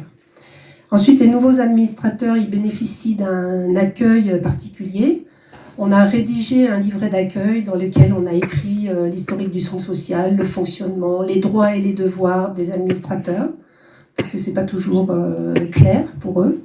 Et puis, on organise une réunion avec eux où ils peuvent poser toutes les questions qu'ils ont à poser par rapport au fonctionnement. Un pot d'accueil personnalisé en quelque sorte? Quelle chance! Oui, un pot d'accueil, mais une vraie réunion de travail aussi. Et pour conclure, Madame Segretto, que diriez-vous de ce que vous avez mis en place au centre social? Moi, ça fait 8 ans donc, que je suis membre de la gouvernance collégiale. Et donc, moi, je n'y vois que des effets positifs. Une réflexion plus approfondie, plus de projets aboutis, plus de dynamisme, une responsabilité partagée et beaucoup de solidarité. En conclusion, vive la collégialité. Madame Segretto, merci. Vous pouvez regagner votre place. Pour ce procès, une deuxième experte a été nommée. Il s'agit de Madame Cécile Bazin, directrice de Recherche et Solidarité, qui va vous présenter ses conclusions. Pouvez-vous venir à la barre et décliner votre identité? Monsieur le Président, je suis Cécile Bazin, je suis directrice. Donc, en janvier 2023, on a demandé à l'IFOP de réinterroger la population française pour savoir quelle est la proportion de Français engagés dans les associations. On l'avait fait en 2022 et on avait bien vu que les effets de la crise sanitaire étaient encore bien présents. Et donc, on a jugé utile de refaire une enquête 1 an après et de ne pas attendre les 3 ans. Donc, 23% de Français bénévoles dans les associations, eh bien, c'est à peu près la proportion qu'on constatait avant la crise sanitaire. Alors qu'en 2022, il y avait une baisse. Et on voit que parmi les hommes, on a 23% de bénévoles. Parmi les femmes, on a aussi 23%. Donc on a retrouvé la parité qu'on avait perdue pendant la crise sanitaire parce que davantage de femmes avaient cessé leur engagement pendant la crise. Si on regarde maintenant l'âge des bénévoles, ou plutôt la proportion de Français bénévoles par tranche d'âge. Parmi les 15-34 ans, on a 25% de bénévoles. Parmi les 35-49 ans, on en a 22%. Et parmi les 50-64 ans, là, on passe sous la barre symbolique des 20%, puisqu'on n'a plus que 19% de bénévoles. Et parmi les 65 ans et plus, on a 25%. Donc on sera frappé ici de la similitude, de la même proportion de bénévoles parmi les plus jeunes et parmi les plus âgés. Une dernière observation, selon le niveau de diplôme.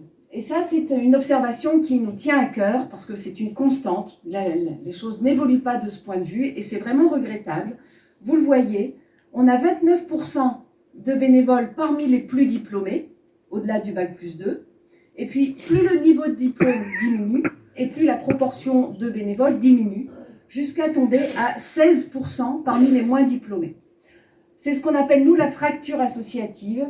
Et c'est dommageable, bien sûr, pour les associations qui se trouvent privées de bénévoles dont elles ont tant besoin. Et c'est dommageable aussi pour les personnes elles-mêmes qui, elles, sont privées d'une source d'épanouissement dont Pascal nous a parlé et dont vous avez été les témoins. Donc, on appelle ça la fracture associative. Si on regarde maintenant les évolutions, donc partons de 2010, notre première enquête IFOP, jusqu'à 2023, et regardons maintenant par tranche d'âge comment la situation a évolué. Eh bien, on voit que pour les moins de 35 ans, donc on voit 25% de bénévoles dans cette tranche d'âge, eh bien, ils étaient 16% en 2010. Ils ont vraiment gagné du terrain, plus 9 points. Les 35-49 ans ont aussi bien progressé.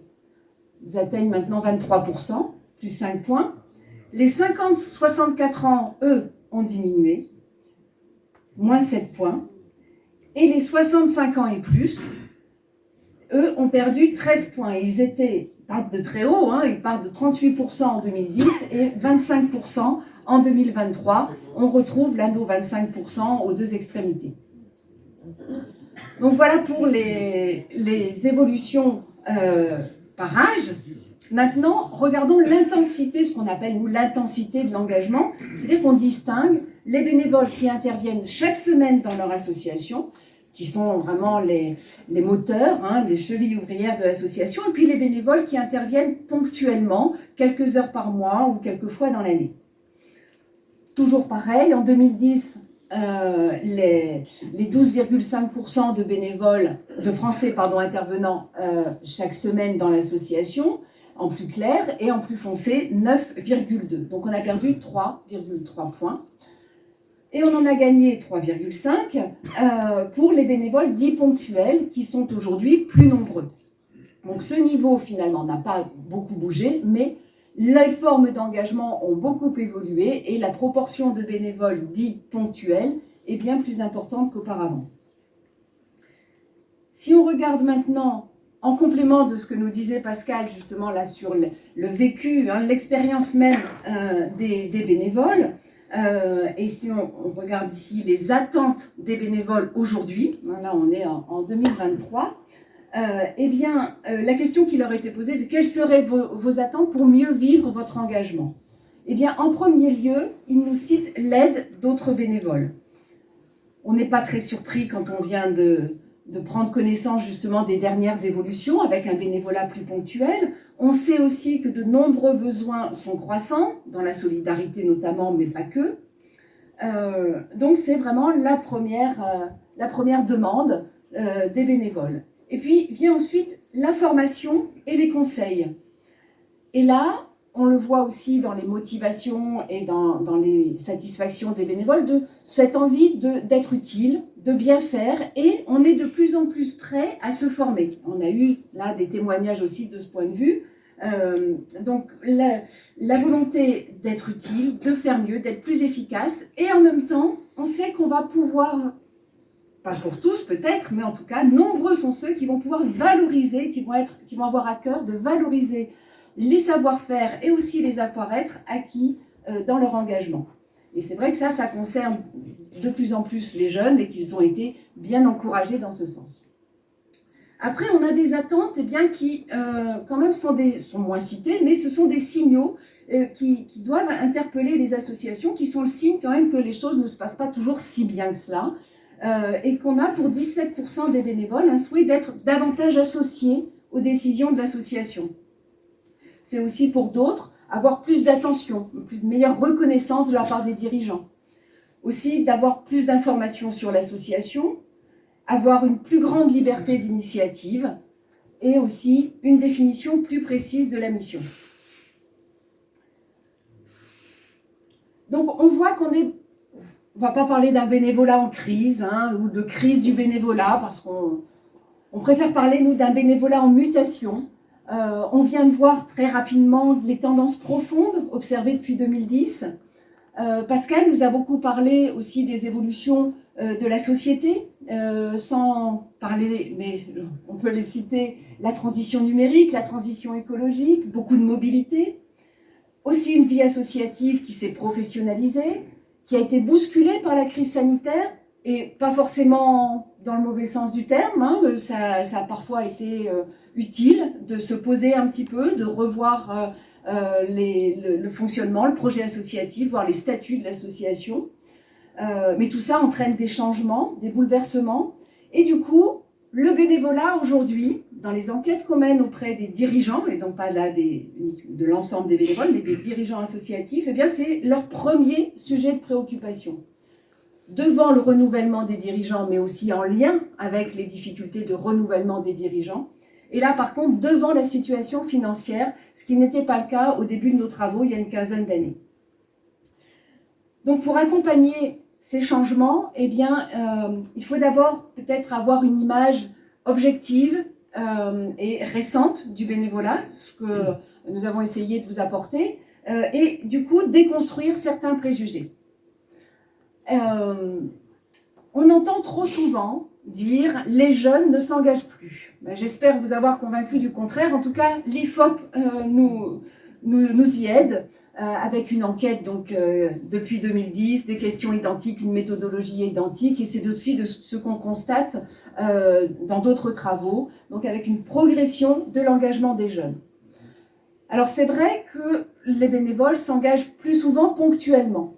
Mais si vous regardez sous le graphique, vous voyez que vous avez 14% de Français qui s'engagent ponctuellement et 9% qui s'engagent de manière hebdomadaire chaque semaine. Eh bien, dans la dernière enquête IFOP, c'est bien chez les 15-34 ans qu'on observe une progression de cet engagement hebdomadaire, alors que dans les autres tranches d'âge, eh bien, cette proportion diminue. Donc arrêtons de dire, ou en tout cas apportons la contradiction à ceux qui nous disent que les jeunes ne s'engagent plus. Et puis on entend aussi, les bénévoles viennent pour quelques heures, mais ils ne s'impliquent plus vraiment. Alors pour vous montrer le contraire, parlons des bénévoles dits ponctuels. Souvent, il y a un jugement quand même, et souvent on se place du point de vue de l'association, et c'est vrai que pour l'association c'est plus difficile d'être en relation avec des bénévoles qui sont là occasionnellement. Mais mettons-nous à la place des bénévoles qui interviennent ponctuellement et regardons comment ils s'expriment. Eh bien, ils sont 20% à vouloir donner plus de temps. Donc c'est souvent par contrainte qu'ils ne s'engagent pas plus. Ils voudraient vraiment, alors qu'ils sont 11% en moyenne, les bénévoles ponctuels, eux, voudraient bien donner davantage. Ils sont 22% à voir les bienfaits de ce qu'on appelle, nous, le télébénévolat, à l'image du télétravail, donc le bénévolat à distance, pouvoir garder le contact avec l'association entre deux interventions. Bien sûr, gagner du temps, s'éviter des déplacements. Voilà, donc les avantages du télébénévolat, ce qui peut donner des idées à certains justement sur de nouvelles formes d'engagement en complément, bien sûr, du présentiel, de la convivialité qui sont essentielles pour le bien-être du bénévole d'une part et aussi pour l'association. Et puis, les bénévoles ponctuels, finalement, ce sont ceux qui sont moins satisfaits que les autres parce que ils sont moins intégrés, moins bien informés et ils voudraient plus souvent changer de mission, mais ils n'osent pas forcément le dire. Pour terminer, quelques pistes, alors de façon modeste et sans prétention et sans prétendre surtout à l'exhaustivité, et surtout en s'appuyant sur les exemples concrets qu'on a eus de la part de nos témoins. Commençons par le parcours, prenons le parcours d'un bénévole et disons qu'il ne faut pas négliger la moindre piste pour trouver de nouveaux bénévoles. Elles sont nombreuses. On a bien sûr le premier cercle, les participants à la vie associative. Alors les adhérents, ils sont là pour bénéficier d'un service, mais ils peuvent aussi donner un coup de main. Les donateurs donnent de l'argent, mais ils peuvent aussi devenir des donacteurs, comme on dit. Les volontaires en service civique, qui peuvent poursuivre leur engagement ensuite. Les anciens salariés, bien sûr, dans les modes on a les réseaux sociaux, les plateformes de mise en relation qui sont très nombreuses, les maisons des associations, France Bénévolat, bien sûr. Là, voilà. Donc, ne rien négliger. Et souvent, on peut faire bénéficier les pratiques, utiliser, par exemple, les mêmes offres de bénévolat d'une plateforme à l'autre et gagner du temps. Bien sûr, prendre le temps d'accueillir les bénévoles, de bien les informer, d'accompagner leurs premiers pas, qu'ils se sentent bien intégrés. Être à l'écoute des bénévoles, ils ont chacun leurs contraintes, leurs envies, et l'association a aussi ses besoins. Et il faut bien sûr partir des besoins de l'association et toute la difficulté est certainement de faire se rencontrer les besoins de l'association et les aspirations de chaque bénévole. Si l'on poursuit, eh bien, on peut être amené à revoir l'organisation de l'association.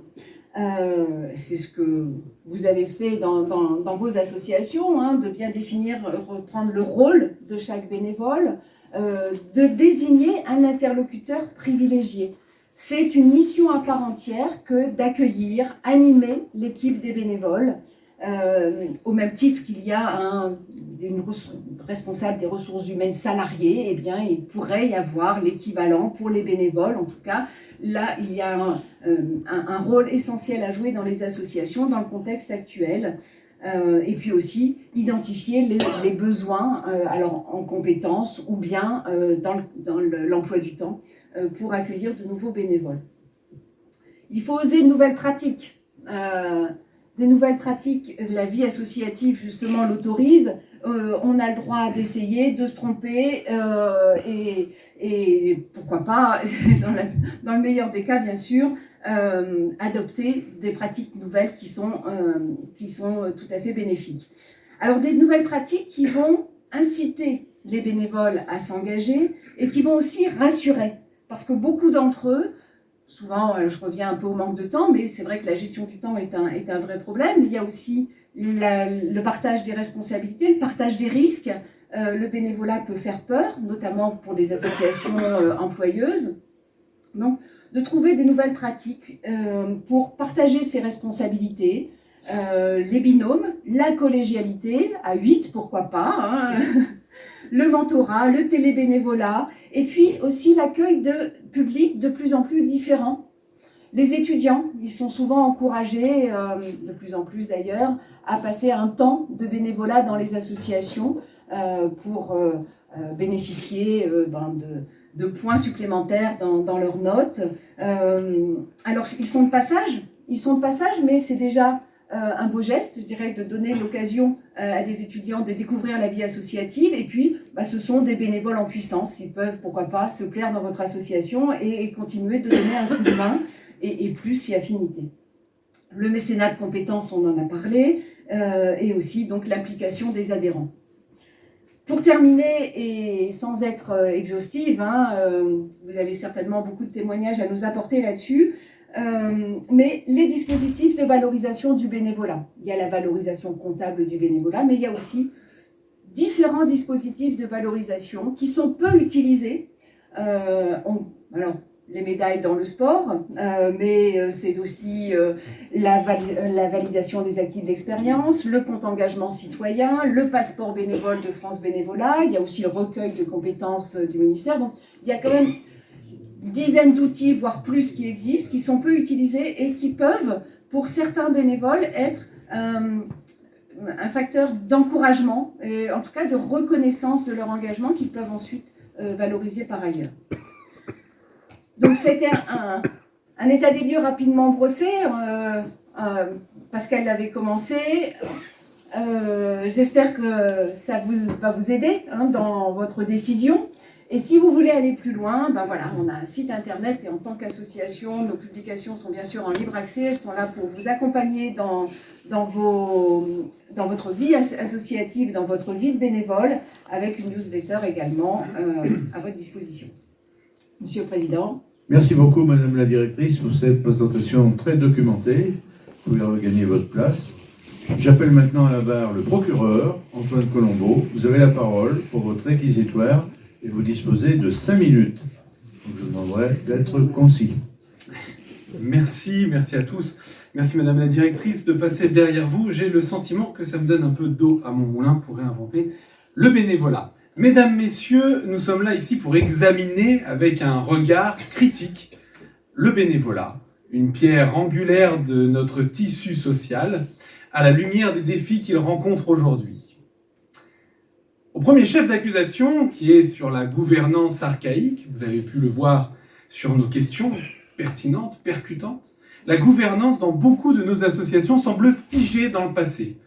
L'épicerie solidaire d'Andrézieux nous a démontré les difficultés rencontrées lorsqu'il n'y a pas de rôle clair pour les bénévoles, entravant l'intégration efficace de nouveaux membres et des distributions équitables de responsabilités. Le centre social de Montbrison, avec sa gouvernance collégiale, que je félicite encore, offre un contre-exemple lumineux. Mais est-ce suffisant pour moderniser nos associations ? Pour le deuxième chef d'accusation, c'était le manque de vision claire. Un autre problème crucial, ce manque de vision. Des projets associatifs parfois flous, souvent élaborés, sans concertation réelle, qui rendent concrètement les actions inefficaces.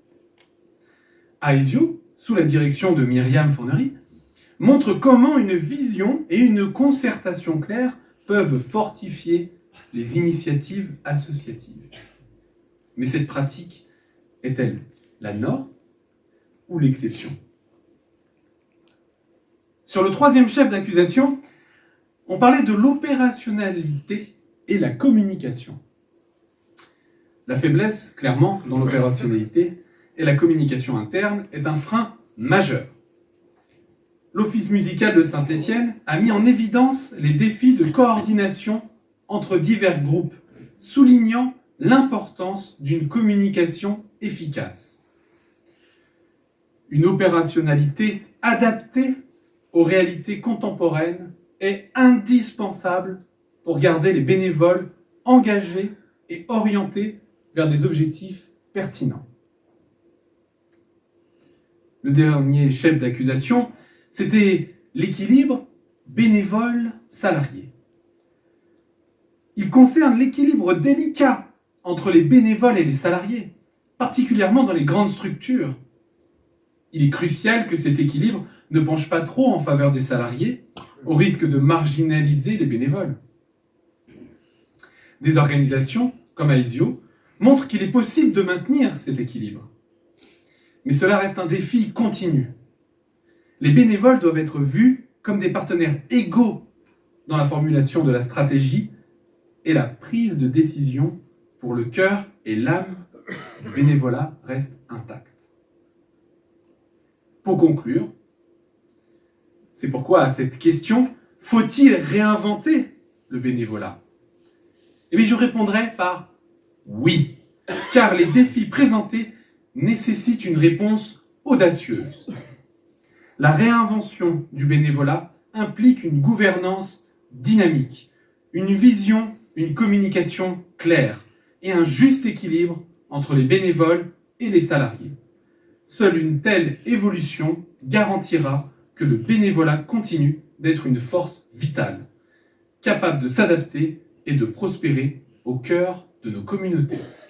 Merci, Monsieur le Président. Merci, Monsieur le procureur. Avant de passer au verdict, le dernier mot est à la défense. J'appelle donc à la barre Maître Emmanuel Pichon, l'avocate de la défense. Maître, vous disposez également de 5 minutes. Mesdames, Messieurs, honorables membres de cette Assemblée, je me tiens devant vous en tant qu'avocat de la défense, prêt à réfuter les accusations portées contre le bénévolat. Réinventer le bénévolat. Est-ce qu'un jour vous vous êtes dit « je vais renaître parce que je n'ai pas tout à fait atteint mes objectifs ?» Ce soir, nous comprenons que l'on a soulevé des préoccupations concernant l'organisation, la vision, le fonctionnement opérationnel et la place du bénévolat au sein des associations.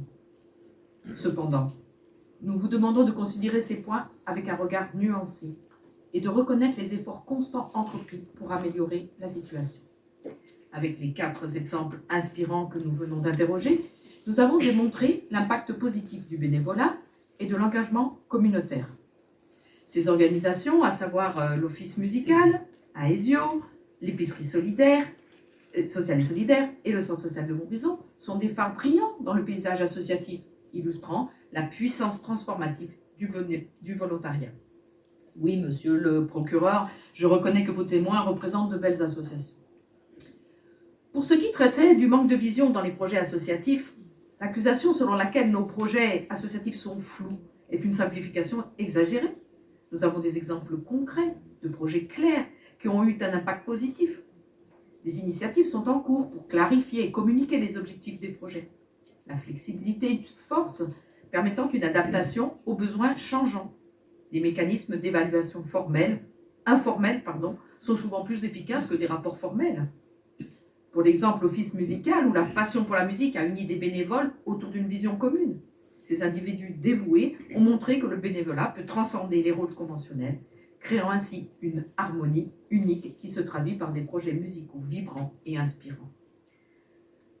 Pour ce qui est du fonctionnement opérationnel insuffisant, nous reconnaissons que des outils et des procédures peuvent sembler imprécis, mais nous travaillons activement à les améliorer. Des efforts sont déployés pour mettre en place des outils de gestion et des procédures claires. Des exemples concrets d'amélioration ont déjà été mis en œuvre. Des canaux de communication variés sont utilisés pour partager les informations de manière transparente et des formations sont fournies pour renforcer les compétences en communication sur les bases des réseaux déjà existants. Pour ce qui est de la place du bénévolat au sein des associations, il est crucial de souligner que le bénévolat n'est pas en opposition avec les salariés, mais plutôt un complément. La collaboration entre bénévoles et salariés peut apporter des compétences complémentaires, renforçant ainsi la stratégie globale de l'association. Les bénévoles sont activement impliqués dans la prise de décision et des programmes de formation visent à renforcer leurs compétences pour des rôles plus actifs. Avec l'exemple d'Aesio, nous découvrons un modèle où les compétences professionnelles et l'engagement bénévole se rencontrent.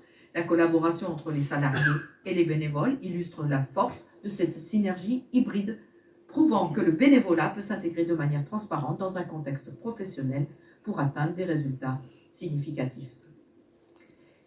Pour terminer, pour ce qui est de l'organisation du bénévolat, il est vrai que certaines organisations de bénévolat peuvent sembler fonctionner avec une gouvernance parfois perçue comme archaïque.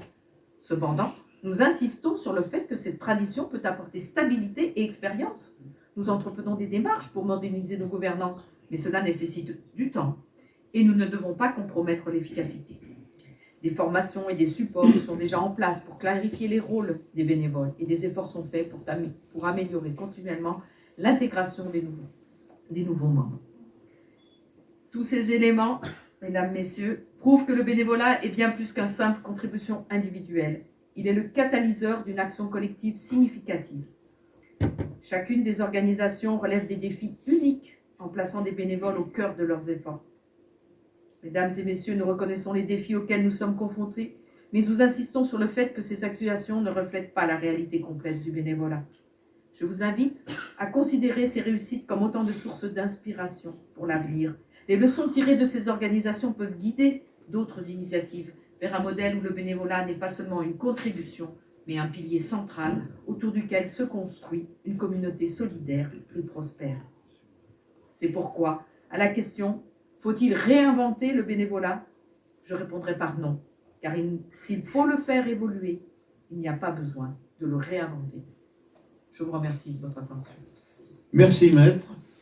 Mesdames et messieurs les jurés, après avoir entendu des témoins, des experts, un réquisitoire et une plaidoirie, vous êtes amenés à décider s'il faut réinventer ou pas le bénévolat. Pour cela, vous scannez le QR code sur le document, que vous l'avez eu sur le questionnaire qui vous a été distribué à l'entrée, ou sur celui qui s'affiche sur l'un des 3 écrans de cette salle. Pendant que vous effectuerez ce petit travail de questionnaire, on vous propose 2 petits documentaires qui ont été tournés par Maurice Duchesne et qui présentent 2 associations différentes. Donc on se retrouve dans quelques minutes pour la fin de l'ordre du jour.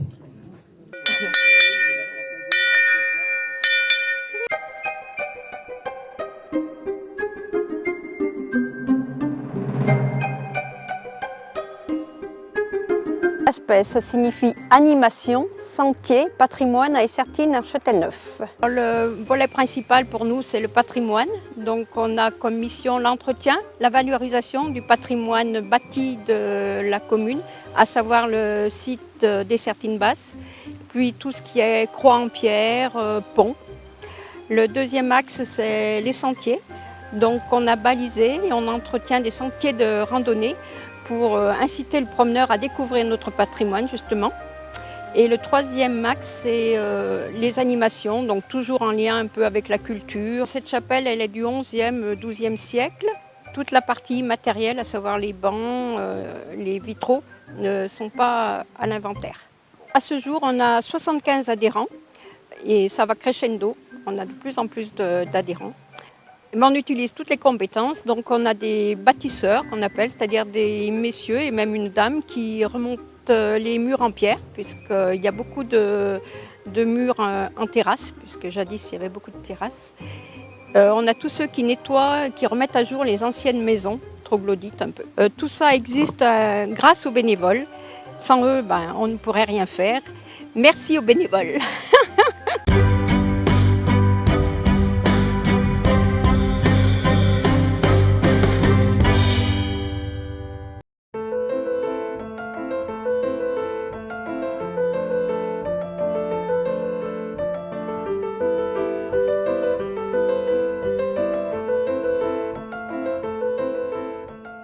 L'association Graines, j'ai comme groupe aire de réflexion, d'action, d'initiative pour la nature, l'environnement et la solidarité. C'est une association écologique et environnementale basée sur la petite commune de Chambeuf. Nous avons 3 pôles d'intervention, un pôle qui est basé plutôt sur la nature, avec un jardin pédagogique pour les enfants de primaire et maternelle de l'école de Chambeuf, un verger pédagogique également, qui va être en permaculture. Le deuxième groupe d'intervention, c'est un groupe zéro déchet, décroissance. Et le troisième groupe, c'est un groupe plutôt axé sur la politique et sur l'économie. Alors déjà, nous avons à peu près 80 adhérents au niveau de Graines, dont 20 qui sont des membres très actifs. Nous avons des réunions assez régulières de conseil d'administration, de bureau, et chaque groupe d'intervention donc a ses propres réunions. Beaucoup de nos adhérents sont également de Saint-Galmier, Saint-Bonnet-les-Eaux, Vauche, Andrézieux, Moron-les-Bains. Et donc c'est à ce titre-là que notre groupe politique va faire comme il y a 3 ans, va rencontrer tous les candidats aux élections législatives du canton pour essayer de les convaincre de signer une charte éco-citoyenne. Je tiens donc à signaler quand même que toutes ces belles actions ne sont conduites que par des bénévoles. Merci aux bénévoles.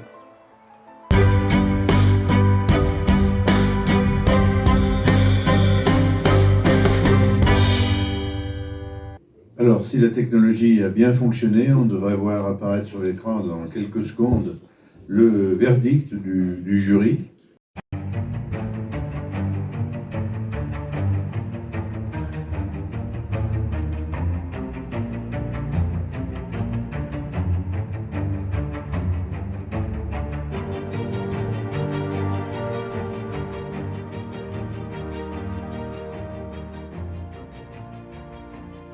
Bonsoir à tous.